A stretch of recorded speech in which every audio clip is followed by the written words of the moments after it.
Dans une forêt, vivait un frêle petit rat. Il avait tellement peur du renard, du loup et de son ombre même, que dès que le vent faisait craquer une petite branche, il filait se cacher dans le premier trou qu'il trouvait. C'est pourquoi tous les autres animaux de la forêt se moquaient de lui.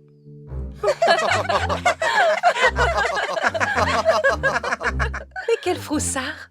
Même le vent te fait peur. Tu es tellement peureux!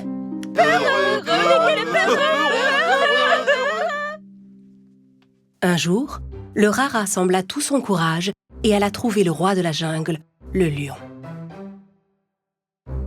Le lion venait de finir son déjeuner et faisait une petite sieste devant sa grotte. Les animaux de la forêt étaient tous curieux de comprendre ce que leur ami le rat avait en tête. Le rat grimpa le long de la queue du lion et se hissa jusque sur son dos. Puis il fit signe à ses amis avec un regard assuré. Il avait beau trembler de peur, il faisait tous ses efforts pour ne pas le montrer. À cet instant, le lion se réveilla. Il se mit à s'ébrouer et fit tomber le rat. Le lion et le rat étaient face à face. Tous les autres animaux étaient très inquiets.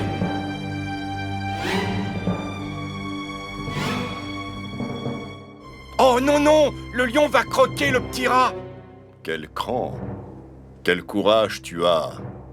Mais qu'est-ce que tu faisais sur mon dos? Ô grand seigneur de la jungle, je vous en prie, ne me dévorez pas. Je suis la créature la plus craintive et la plus vulnérable de toutes les créatures de la forêt. Je passe ma vie entière à avoir peur de tout et de n'importe quoi. Même une feuille qui tombe d'un arbre m'effraie. C'est insupportable. Je ne veux plus avoir peur. Mais vous êtes le roi.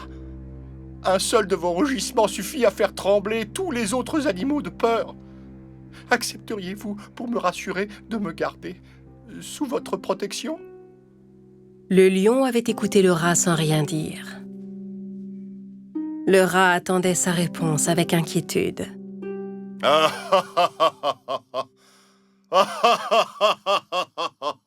Et pourquoi t'aiderais-je?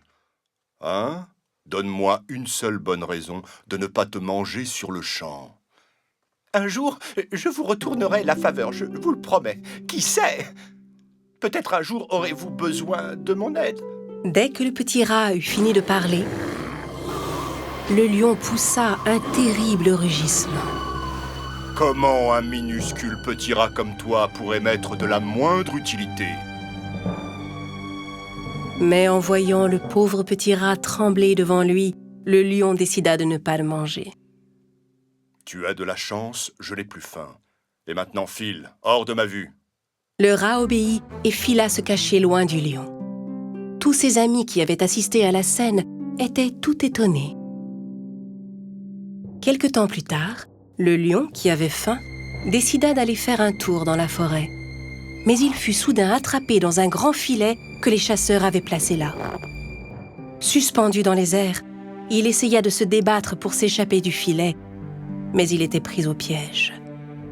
Le grand roi de la forêt se sentait humilié et ne pouvait se résoudre à appeler à l'aide. De plus, si les chasseurs l'avaient entendu, il n'aurait fait qu'accourir plus vite.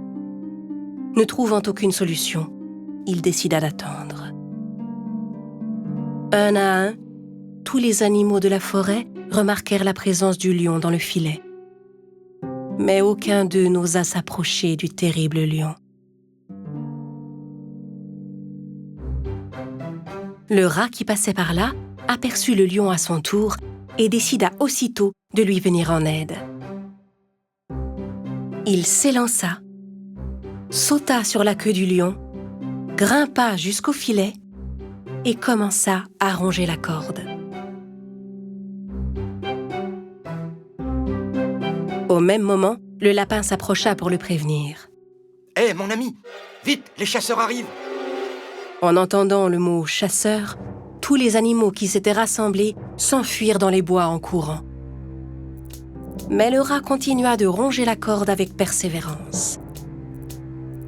Au bout d'un moment, le filet finit par céder et le lion fut enfin libéré. Allez, viens vite, monte sur mon dos et filons. Le rat sauta sur le dos du lion et ils s'enfuirent ensemble. Essoufflé, le lion arriva enfin devant son repère.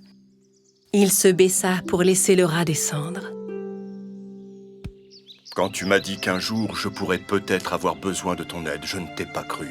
Je t'avais sous-estimé. Je m'étais dit que tu n'étais qu'un petit rat sans aucune utilité pour personne. Mais j'ai eu tort. Tu m'as sauvé la vie. Je te remercie. Oh, tout l'honneur est pour moi, mon roi. Sache que tu n'as plus à avoir peur de moi. En fait, tu n'as plus à avoir peur de rien du tout, car tu es un petit rat extrêmement courageux. Si je suis le roi de la jungle à partir de maintenant, je déclare que toi, petit rat, tu es mon courageux prince. Le lion et le rat se mirent à rire.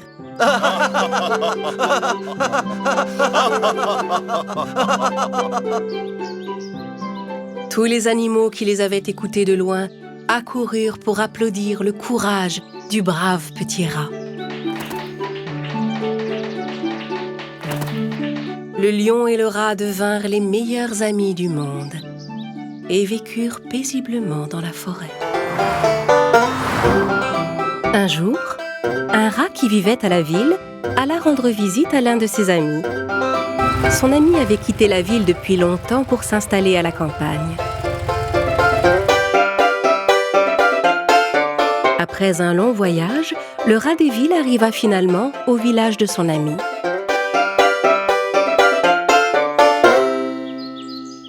Il y a une odeur épouvantable ici. Comment peut-on vivre dans un endroit pareil? Après une marche longue et fatigante, le rat des villes finit par arriver dans le champ de son ami.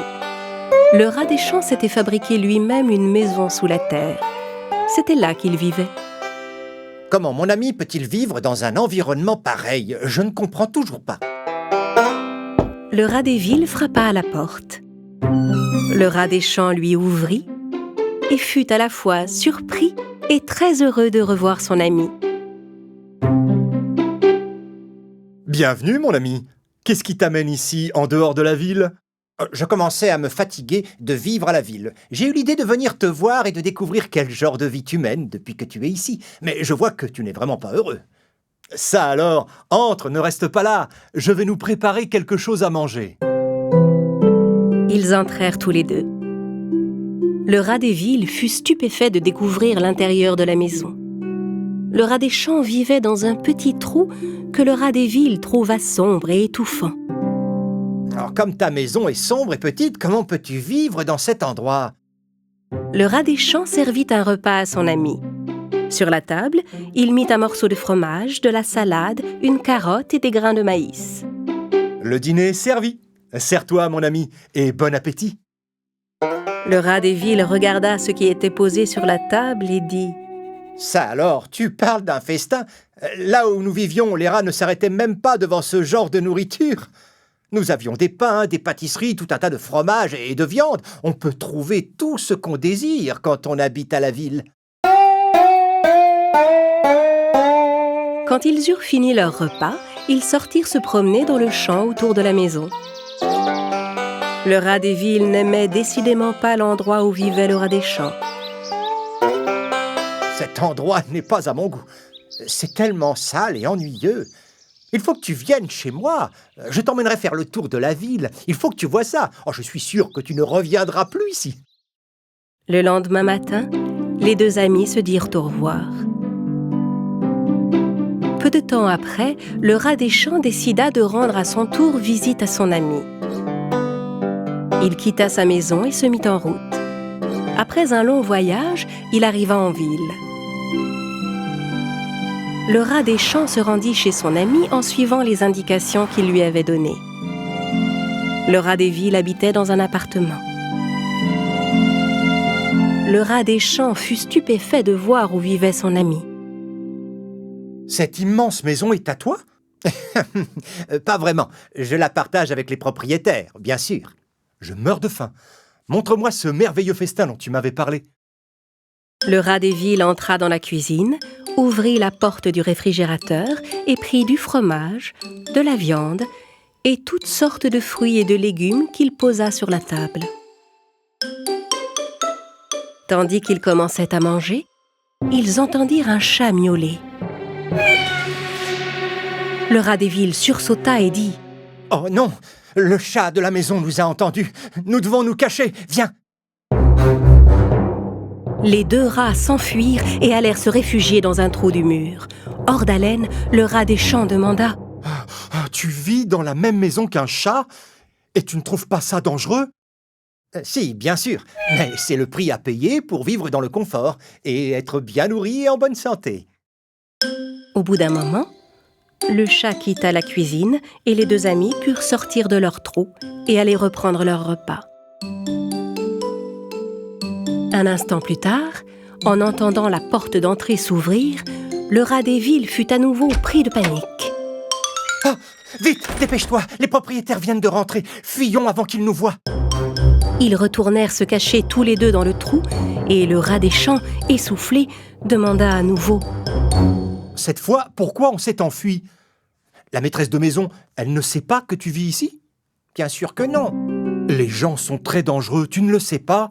Comment peux-tu vivre avec eux dans cette maison? Bien sûr, il y a quelques inconvénients, mais je suis heureux de la vie que je mène. Tu as vu ici, je mange tout ce que je veux. La voie est libre. Viens, reprenons notre repas. Le rat des champs sortit du trou, mais ne suivit pas son ami. Il se dirigea tout droit vers la porte et expliqua. « Non merci, j'ai perdu l'appétit. Cette frayeur me suffit amplement, je m'en vais. »« Mais où vas-tu ? » ?»« Je rentre chez moi. Ma maison n'est peut-être pas riche, mais je vis paisiblement et en toute liberté. J'aime mieux me sentir libre et bien tranquille que de vivre constamment dans la peur. » Alors le rat des champs rentra chez lui et reprit sa vie modeste mais heureuse. Et il ne retourna plus jamais à la ville.